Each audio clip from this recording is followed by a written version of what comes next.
Vamos a estar comenzando con la serie en el libro de Juan, Primera de Juan, y para eso les invito a que vayan Primera de Juan, capítulo 1, los versículos del 1 al 4. Le hemos titulado a esta serie Luz de Vida.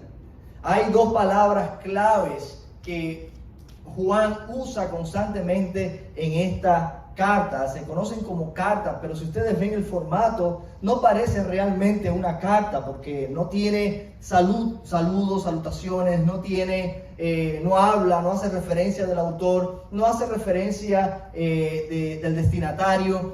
No tiene un formato de cartas, más bien parece un sermón, más bien parece un documento que fue repartido en las iglesias, en algunas iglesias de Asia Menor en aquellos tiempos. Juan escribe esto para alentar a algunos creyentes a vivir de acuerdo con la luz de Cristo. Él dice que Dios es luz, la luz lo revela todo, la luz te ayuda a ver la realidad de quién eres, dónde estás. Y es importante que veamos, que sepamos dónde estamos para saber hacia dónde vamos. Si usted no sabe, no conoce su realidad, usted no puede mejorar ni empeorar, usted no sabe dónde está, ¿verdad? Así que es importante de que entendamos que Jesús es esa luz de vida, es el verbo a través del cual Dios se ha revelado, y Él es la máxima revelación de Dios. Lo que conocemos como la primera carta de Juan, como ya dijimos, acabo de mencionar, es más bien un tratado teológico, es una exposición teológica de Juan a estas iglesias que estaban necesitando instrucción, consejo. Había algunas corrientes doctrinales, falsas doctrinas, ya desde ese entonces, desde el primer siglo, que estaban tratando de alejar a los creyentes del primer siglo de la fe en Jesucristo. Así que Juan les escribe este tratado y les toca diferentes temas que tienen que ver con esto. Juan, como conocemos, fue uno de los 12 apóstoles de Jesucristo. Fue también el que escribió el cuarto evangelio que conocemos, el evangelio de Juan. Este discípulo, él mismo decía que él era el discípulo al cual el Señor amaba, y se conoce como el discípulo amado. Es uno de los que forman parte del círculo más íntimo entre los 12 discípulos. Él, Pedro, Jacobo y Juan estaban siempre con el Señor, eran los tres más cercanos al Señor, que estuvieron en momentos determinantes, importantes, como en el monte de la transfiguración, vieron a Jesucristo transfigurarse, y así por el estilo. Así que Juan escribe el evangelio, y cuando vemos y leemos este tratado de Juan, nos damos cuenta que tiene mucha similitud. Algunas expresiones que usa, hijitos míos, y esta expresión de os he escrito, hijos, os he escrito para que, etcétera, etcétera, etcétera. Esas expresiones son típicas de Juan y se ven tanto en el evangelio como en este tratado. Otra cosa importante es que él es prácticamente el único que habla de Jesús como el verbo que se hizo carne, Dios mismo hecho carne, la palabra viva en Jesucristo. Así que él habla de Jesucristo como el verbo. Este fue un documento distribuido entre creyentes de pequeñas congregaciones en el Asia Menor, que necesitaban consejo, necesitaban saber cómo caminar en la luz de Cristo, aún en medio de oposición, aún en medio de persecución, aún cuando hay falsos maestros que se están infiltrando, que parecen buenos maestros, pero que en realidad están alejándolos de la fe.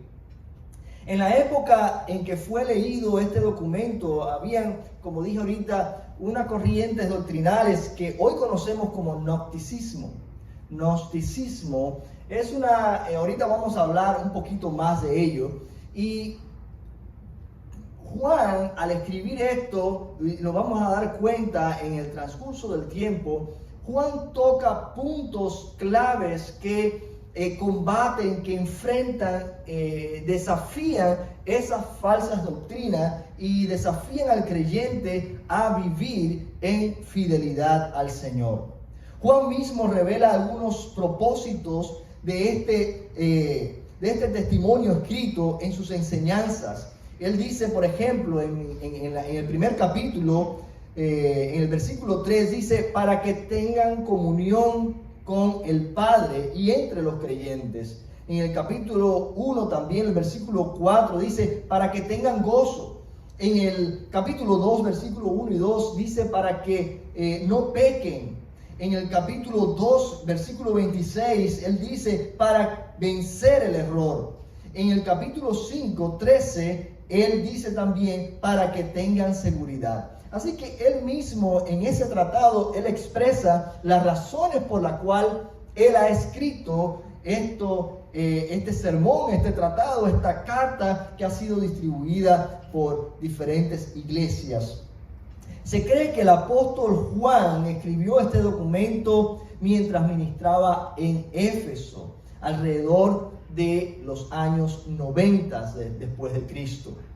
Tanto el Evangelio de Juan como en este tratado y en las demás cartas subsiguientes, vemos como Juan, que al principio, según otros documentos no bíblicos, hablan de él como una persona de un carácter fuerte, rudo, así como Pedro. En esa carta se ve una persona tierna, hijitos míos amados. Esas palabras que constantemente él repite y hace ver al creyente con cuánto amor él escribió esta carta, cuál es su motivación sincera y su deseo de ver a esos hermanos crecer en la fe, caminando y viendo resultados en su vida espiritual.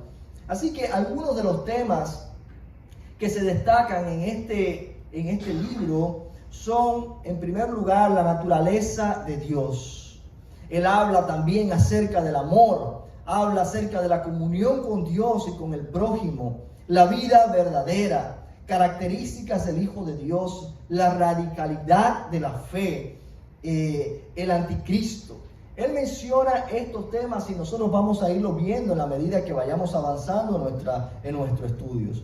Algunas características de estos escritos de Juan es el uso constante de antítesis. Antítesis son cosas que hacen contraste el uno con el otro. Por ejemplo, él habla de la luz y las tinieblas, ¿verdad? El que anda en luz o el que anda en tinieblas. Él habla acerca de la verdad y la mentira. Él habla acerca de la vida y de la muerte. Y él establece esos contrastes. El Hijo de Dios, el Hijo del Diablo. Entonces vemos que Juan es uno bien práctico. Él escribe de una manera tan práctica que te ayuda a ti y a mí a definir dónde estamos. ¿Dónde estamos parados? ¿Cuál es nuestra posición hoy? ¿Qué necesito cambiar? Porque antes de cambiar yo necesito saber dónde estoy posicionado.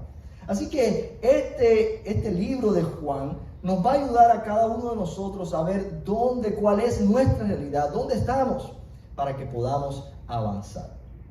Vamos a leer los versículos del 1 al 2 y así vamos a comenzar, vamos adentrándonos en la palabra. Y dice así la palabra de Dios en este texto, primera de Juan 1, versículos del 1 al 2.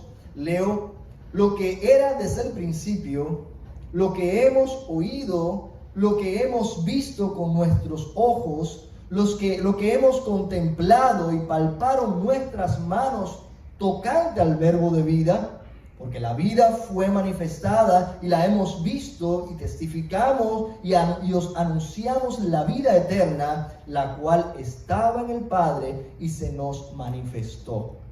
Juan se refiere al Hijo de Dios como el verbo encarnado, el cual es la máxima revelación de Dios. ¿Tú quieres saber cómo es Dios?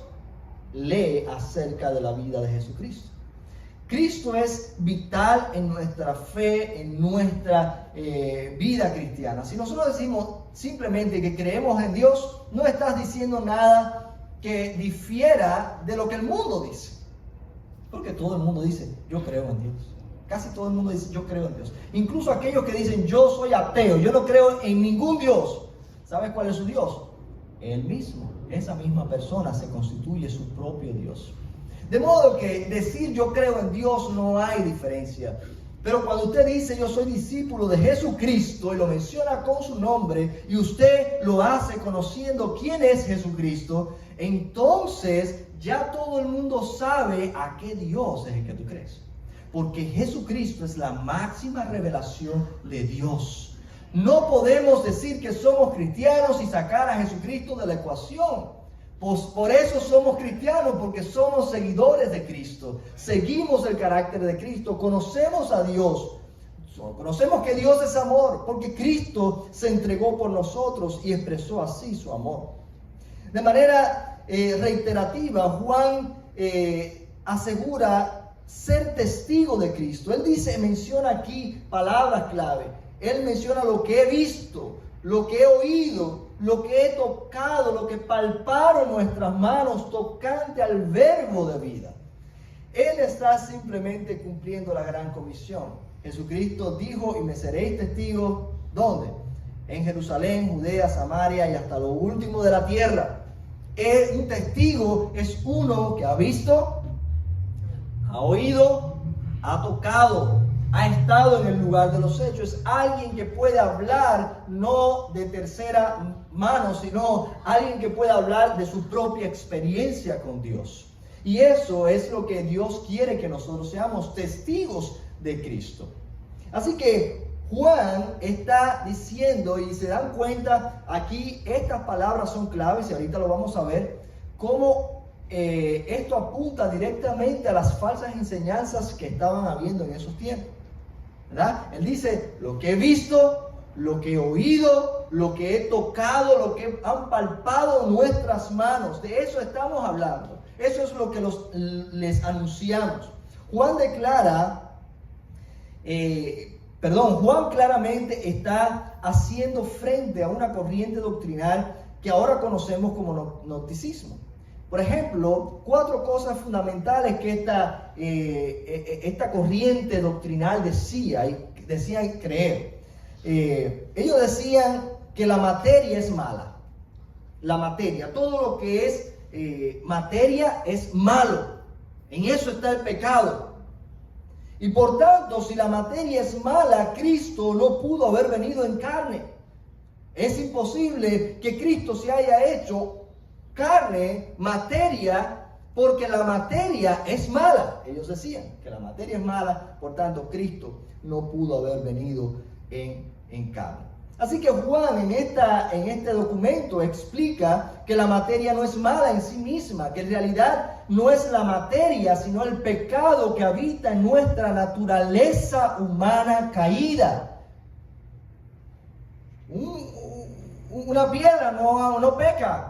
Un animal no peca, lo que pecan son nosotros. Los malos es nuestra naturaleza caída, es la que ha traído el pecado a la humanidad, cuando el ser humano se rebeló contra Dios. Esta falsa doctrina del gnosticismo dice que Cristo parecía ser humano, pero que no lo era. Es decir, lo que está diciendo, se decía ya desde principios, en el primer siglo, era que Jesucristo, que había venido en carne como hombre, no era realmente un hombre de carne y hueso. Era una visión. Era una visión. Jesucristo no había venido en carne. Era una visión. Juan, aquí en este documento, él dice que asegura que Jesús tenía un cuerpo verdadero, que experimentó un sufrimiento verdadero, y fue y murió una muerte real. Y resucitó. Si Jesucristo no vino en carne, nuestra fe está basada en el aire. No se basa en nada, porque precisamente Jesucristo se hizo hombre para, como hombre, sufrir, pagar el precio de tu pecado y el mío en la cruz del Calvario. Si Él no vino como hombre, 100% hombre y 100% Dios, nuestra fe no tiene base. No tiene base. No hubo un sacrificio real. Entonces es importante esa doctrina. Así que Juan menciona esto y dice, no, el que no cree que Jesucristo no vino en carne, este es el anticristo. Ese es el espíritu del anticristo, el que no confiesa que Jesucristo no vino en carne. Por eso él hace estos apuntes claros y los deja bien claros. Él dice también esta doctrina, decía que el conocimiento de la verdad es lo que nos acerca a Dios. Los gnósticos creían que el conocimiento era lo que les acercaba más a Dios. Mientras más conocías acerca de la verdad, más cerca de Dios estaba. Pero no solo eso. Sí, hay que conocer la verdad, pero no todos pueden conocer la verdad. Solamente algunos iluminados. De modo que limitaba a los creyentes y les decían, no, solamente algunas personas súper iluminadas son las que tienen acceso a Dios porque tienen acceso a ese conocimiento. Y Juan aquí asegura que todos tenemos el Espíritu Santo que nos revela la verdad.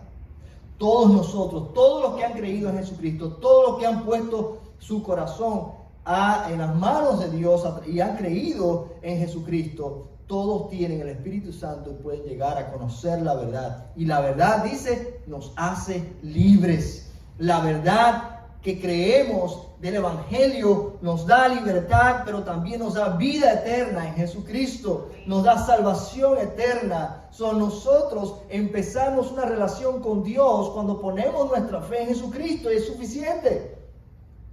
Muchos de nosotros empezamos y no conocíamos nada al principio, estábamos perdidos, sí, salvos, pero perdidos. ¿Qué significa esto? Y quizás muchos que recientemente comenzaron su fe en el Señor todavía están en pañales. Todos comenzamos así. Pero no es el conocimiento el que salva, es tu rendición a Jesucristo como Salvador. Luego empiezas a conocer, y es cierto, mientras más conoces acerca de la palabra de Dios, acerca del verbo de vida, más creces en tu intimidad con Dios, más crece tu fe. Pero no es que te vas a salvar por el conocimiento. Realmente ellos no ponían mucho énfasis en la obediencia al Señor. Y es por eso que Juan le dice, no es solamente decir, es hacer. Él aquí hace mucho hincapié a la necesidad de que no solamente hablemos de que somos cristianos y que sí. No. Es importante que lo que tú dices que eres, lo pongas en práctica. Porque esa es la manera más clara de comunicar tu fe y tu creencia. Juan estaba cumpliendo la gran comisión. Él estaba diciendo, yo estoy hablando de lo que he visto y oído. Aquellos gnósticos están diciendo de lo que ellos creen. Son filosofías, cosas que el ser humano en su sabiduría humana quieren darle solución a cosas que no entienden, misterios que no se les ha revelado. Pues de ahí surgió también la evolución, la teoría de la evolución. Bueno, como yo no quiero aceptar que Dios es el creador y como yo no entiendo eso de que Dios creó, vamos a inventar una teoría. Y el mundo hoy día vive en una burbuja, ¿cómo decir? Una fantasía, creyendo lo que quiere creer y no la verdad. Usted puede creer lo que usted quiera creer, pero la verdad no la cambia nadie.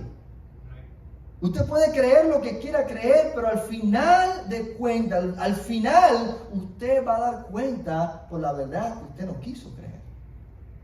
De modo que Juan está alertando a la iglesia. Juan se está tomando el tiempo de decirle, mira, no todo lo que parece es.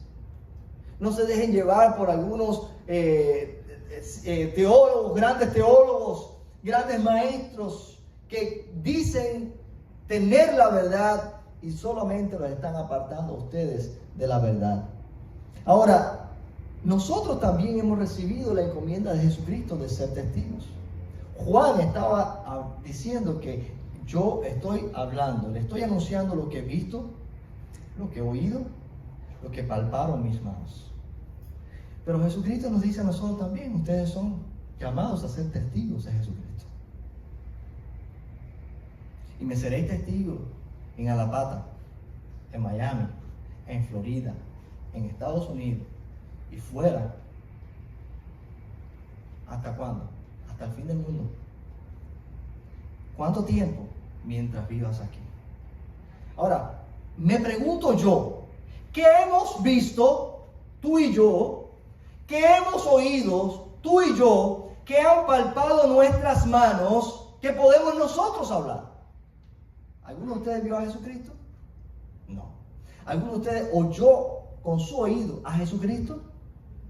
¿Alguno de ustedes palpó con sus manos a Jesucristo? Juan está diciendo, con otras palabras, yo estoy hablando de lo que yo he visto, he oído, han palpado mis manos, para que ustedes que no han visto, no han oído, no han palpado sus manos, puedan también tener acceso a esa verdad. Pero no es solamente eso. Cuando tú tengas acceso a Jesucristo, cuando tú tengas esa salvación y tengas esa intimidad con Dios, tú vas a empezar a ver con tus propios ojos lo que Dios va a hacer en tu vida. Tú vas a escuchar con tus propios oídos cómo Dios se manifiesta en tu realidad diaria. Cómo Dios obra en lo que tú estás viviendo diariamente. Y ese es el testimonio que tú y yo tenemos para contar.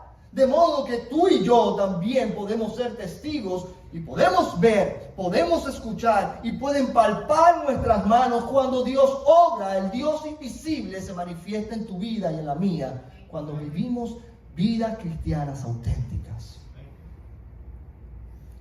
Una de las cosas por las cuales la iglesia hoy tiene tan poco impacto es porque tenemos muy poco que contar. Jesucristo no nos manda solamente, hermanos, a hablar. Hablar es importante. Tenemos que comunicar el Evangelio.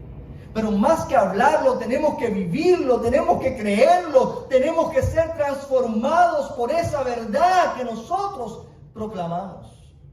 Y si no somos transformados, si no vemos milagros ocurrir hoy, si no vemos a Dios moverse, intervenir en mi realidad, ¿qué tengo yo para contar?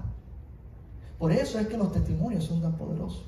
Por eso yo les invito siempre, constantemente, hermanos, cuente sus testimonios. Cómo Dios obró en tu vida. Porque esa es la manera como tú viste, oíste y palparon tus manos. Y eso es lo que tú puedes contar tocante al verbo de vida. Tú y yo estamos llamados también a ser testigos como Juan. Juan lo estaba cumpliendo. Lo estamos haciendo nosotros. ¿De qué manera podemos nosotros hoy ser testigos de Cristo? Pregúntate constantemente, ¿qué he visto? ¿Qué he oído? ¿Qué han palpado mis manos tocante al verbo de vida? Que me permita a mí proclamar el Evangelio de una manera más eficaz en este año. En segundo lugar, vamos al versículo 3. Dice en primera de Juan 3, lo que hemos visto y oído, eso os anunciamos, para que también vosotros tengáis comunión con nosotros. Y nuestra comunión verdadera es con el Padre y con su Hijo Jesucristo. Dicho de otra manera, porque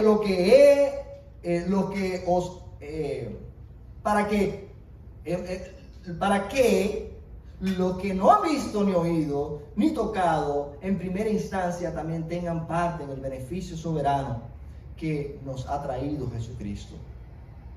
Dios desea que tú y yo tengamos intimidad, comunión con Él en primer lugar, pero cuando usted tiene comunión con Dios, también puede tener comunión con otros cristianos.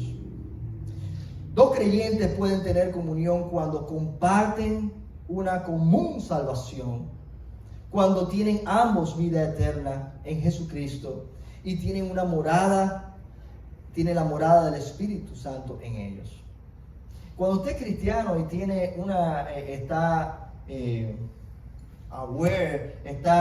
tiene conocimiento de una vida espiritual, usted se da cuenta de que usted empieza a pensar de una manera diferente a como piensa el mundo. Usted habla de una manera diferente a como habla el mundo. La vida cristiana, la vida espiritual, es como otro lenguaje que aprendemos. Es un lenguaje espiritual, que si usted está cerca de una persona que no entiende ese lenguaje espiritual, ustedes no pueden tener comunión. Cuando hablamos de los milagros que Dios puede hacer y una persona incrédula está al lado nuestro, dice, este está loco. Dice, mejor es estar lejos de esta persona. Pero cuando estamos todos sintonizados y conocemos ese lenguaje espiritual, usted y yo podemos entenderlo. Usted y yo podemos tener comunión.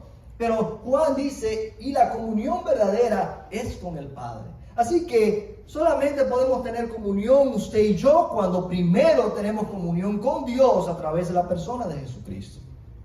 Él dice, les escribo para que también ustedes tengan comunión con nosotros. Así que para que nosotros podamos tener comunión horizontal, primero tenemos que establecer una comunión vertical con Dios. Cuando el Espíritu Santo hace morada en nosotros, nos une, pone el mismo amor, la misma mente de Cristo en cada uno de nosotros. Aquí no se trata de si uno es cristiano o no es cristiano. Porque quizás ustedes están pensando, no, este es un incrédulo. Juan está refiriéndose a los que tienen el Espíritu Santo y los que no tienen el Espíritu Santo, los que son cristianos y los que no son cristianos. Recuerden esto, Juan está escribiéndole aquí a cristianos. Todo esto es para cristianos. Y podemos estar como familia viviendo bajo el mismo techo, viviendo y comiendo bajo el mismo techo y no tener comunión en la casa. Podemos estar todos los domingos aquí y vernos todos los domingos y no tener comunión unos con otros. La comunión es más que simplemente verse, encontrarse en un lugar. La comunión es poder compartir, entenderse, tener la misma mente de Cristo. Así que Pablo, quiere que no solamente usted sea un cristiano que se relacione con otro cristiano. Él quiere que usted tenga comunión con su hermano, así como lo tiene con Dios. ¿Cómo podríamos nosotros en este año crecer en nuestra comunión con Dios? Es una pregunta que siempre al principio de año me estoy haciendo preguntas retantes y las comparto con la iglesia. ¿Cómo nosotros pudiéramos crecer en nuestra comunión con Dios, con nuestros hermanos, en nuestra familia? ¿Cómo? Si la iglesia entera no está en el mismo, no está sintonizada en el mismo propósito de estudiar la palabra, no vamos a crecer juntos. Si no crecemos juntos, no podemos tener comunión, porque uno va a estar en un nivel espiritual más arriba, otro más abajo. Muchos no van a entender el lenguaje espiritual. Así que quiero invitarles en este año, otra vez, y lo voy a seguir haciendo. Te vas a cansar, vas a tener que irte para otra iglesia. Porque mientras yo esté aquí, voy a seguir insistiendo constantemente. Necesitamos estudiar la palabra del Señor. Y eso toma tiempo. Eso requiere inversión de tu parte y de la mía. Eso requiere que te levantes, que te organices y saques el tiempo para estudiar la palabra. Únete a los grupos de impacto, ven a la casa del Señor, no faltes, no te pierdas la enseñanza que Dios tiene para cada uno de nosotros. Entonces, cuando crecemos todos en nuestra comunión con Dios, crecemos en nuestra comunión unos con otros. Yo alabo al Señor porque esta iglesia es una iglesia unida, una iglesia donde el amor de Cristo se manifiesta. Una iglesia donde hay diversidad, pero que el amor de Cristo nos une y apenas se ve la diferencia entre unos y otros. La diferencia solamente está en los ojos, que algunos los tienen un poquito más estirados, otros la piel un poquito más clara que otros, unos más altos, otros más bajitos. Pero nosotros estamos unidos. ¿Por qué? Porque tenemos comunión con el Padre en primer lugar. Así que en este año podemos mejorar en eso. Y el último versículo, el versículo 4, también Juan nos expresa por qué ha escrito este documento. Dice, estas cosas os he escrito para que vuestro gozo sea cumplido. Por todo el mundo encontramos personas que por lo que luchan en la vida, el propósito por lo cual hacen todas las cosas que hacen, es para obtener felicidad. Todos estamos en busca de la felicidad. Algunos creen que para ser feliz necesitan comprar muchas cosas. Algunos creen que para ser felices necesitan viajar mucho. Algunos creen que para ser felices necesitan tener fama, popularidad. De modo que cada uno tiene sus propias metas, pero al final todas las metas redundan en una sola cosa: en busca de la felicidad, en busca del gozo que la gente desea encontrar y que no puede experimentar. La gente se cansa de buscar, y cuando llega al tope donde ya no hay más a dónde ir, mucha gente termina quitándose la vida. Porque ¿a dónde más voy a ir? ¿Qué más voy a hacer? Y está tan cerca, está tan accesible. Ese gozo no viene de las cosas materiales. Ese gozo viene de una relación con Dios. Así que Juan les dice: hermanos, les he escrito para que su gozo sea cumplido. Y hay una cosa muy triste, y es que muchos cristianos todavía no han encontrado ese gozo. Muchos cristianos no experimentan ese gozo. Muchos cristianos no tienen ese gozo constante. ¿Por qué? Porque a veces nos conformamos con nuestra posición como cristianos, pero no disfrutamos la vida cristiana. La vida cristiana, el sentido de la vida cristiana es que tú disfrutes también. No es una vida aburrida. ¿Por qué? ¿Por qué lo hacemos aburrido? ¿Por qué llenamos la vida cristiana de una lista enorme de se pueden y no se pueden? La vida cristiana no es para eso. La vida cristiana es para disfrutarla, para deleitarse en tu Creador, para deleitarse en el carácter de Dios. Deleítate a sí mismo, Jehová, y Él te concederá las peticiones de tu corazón. Deleítate, pero no nos deleitamos en Dios. Apenas meditamos en quién es Dios, apenas meditamos en el carácter de Dios, y cuando nos venimos a la casa por fin para alabar al Señor, yo veo a algunos así: santo, santo, santo. Cara de aburrido. Cuando usted está en la presencia de Dios, estamos supuestos a estar alegres, pero también emocionados y también excited, porque Dios está en medio de su pueblo. Tenemos que pedirle al Señor: Señor, lléname de ese gozo. Lléname de ese gozo. Alabar al Señor tiene un efecto poderoso. Un efecto poderoso. ¿Sabe qué tiene la alabanza? ¿Qué hace la alabanza tan poderosa? Cuando usted empieza a alabar a Dios, usted cambia el enfoque de su situación real. De lo que usted está viviendo, que no es una mentira, es una realidad. Puede que usted esté sufriendo, pero cuando usted empieza a alabar a Dios en medio del sufrimiento, usted dice: oh, tengo una carencia económica tremenda, pero Dios es el Rey. Ya cambió su atención. Ya usted no está pensando en su necesidad. Usted está pensando en que Dios es el Rey, es el dueño, es el creador. Mío es la gloria, mío es el imperio. Todo lo que existe es mío. Y si todo es Él, y yo soy su hijo, es mío también. Oh, qué poder tiene la alabanza. ¿Por qué no cambiamos el enfoque este año? ¿Por qué no nos enfocamos más en Dios? Algunos creyentes todavía no han experimentado este gozo. Es hora de que tomemos acción en ello. Juan no se conforma con que nosotros simplemente seamos salvos, seamos hijos de Dios. Él quiere que disfrutemos la vida cristiana, porque Jesucristo mismo escribió en Juan, él dijo, y Juan lo colectó, dijo: el ladrón no viene sino para hurtar y para matar y destruir. Yo he venido para que tengan vida, pero no solamente vida, para que la tengan en abundancia. Y esa vida abundante es la que Cristo quiere que tú vivas, es la que Juan nos está invitando a experimentar. No una vida de miseria, y cuando hablo de miseria no me estoy refiriendo a que ninguno de nosotros tenga carencias. No. Todos tenemos carencias materiales, pero usted está llamado a ser rico espiritualmente. Y cuando usted es rico espiritualmente, todas las demás cosas van a ser añadidas en su momento. Pero la Biblia también dice: no he visto un justo desamparado, ni su simiente que mendigue pan. Y usted tiene que creer esa promesa. Muchas veces vamos a Dios buscando las añadiduras. Hermano, Piense primero en las necesidades que usted tiene.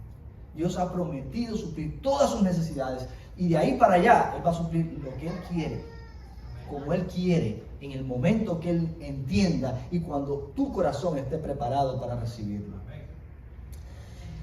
El verdadero gozo no es el producto de las circunstancias, es el resultado de una relación.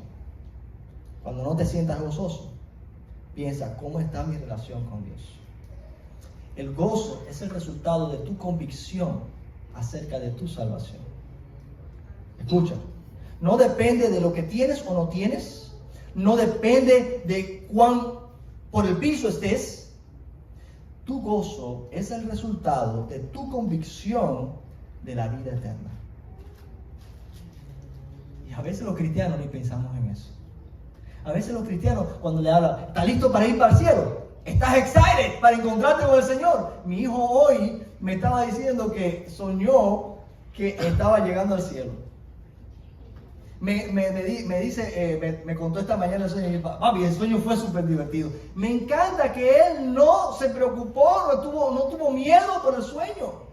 Al contrario, estaba súper excited, porque dice que estaba frente a un gate, a un portón grande y que llamaron su nombre. El Señor llamó su nombre y dijo, Caleb, pasa para acá. Y él estaba súper contento y me dice, papi, fue súper fun. Fue divertido. ¿Cuánto nosotros pensamos en la vida eterna? ¿Cuánto nosotros anhelamos estar en la presencia de Dios? ¿Cuánto nosotros deseamos encontrarnos con el Señor? No se vayan a quitar la vida, porque todo tiene su tiempo. Estás aquí con un propósito. Pero debemos estar pensando constantemente en nuestra vida eterna.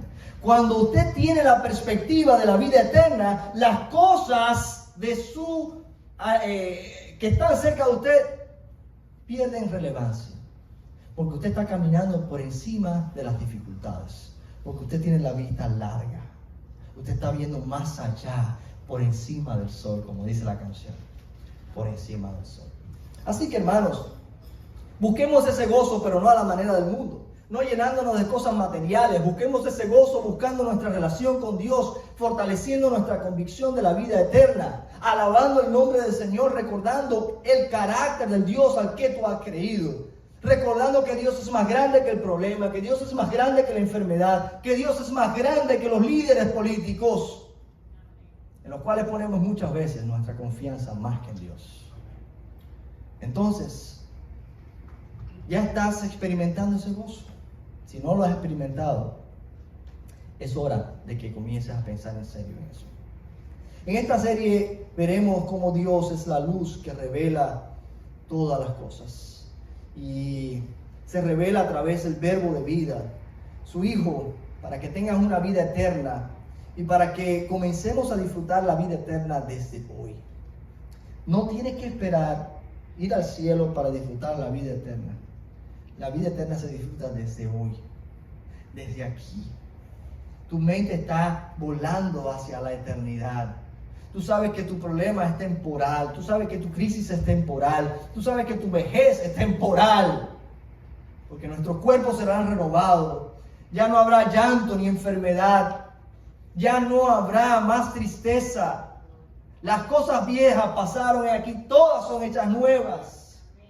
Eso es lo que nos espera a nosotros. Es ahí donde debes poner tu mirada. Cuando pones tu mirada en eso, tu vida tiene una perspectiva diferente.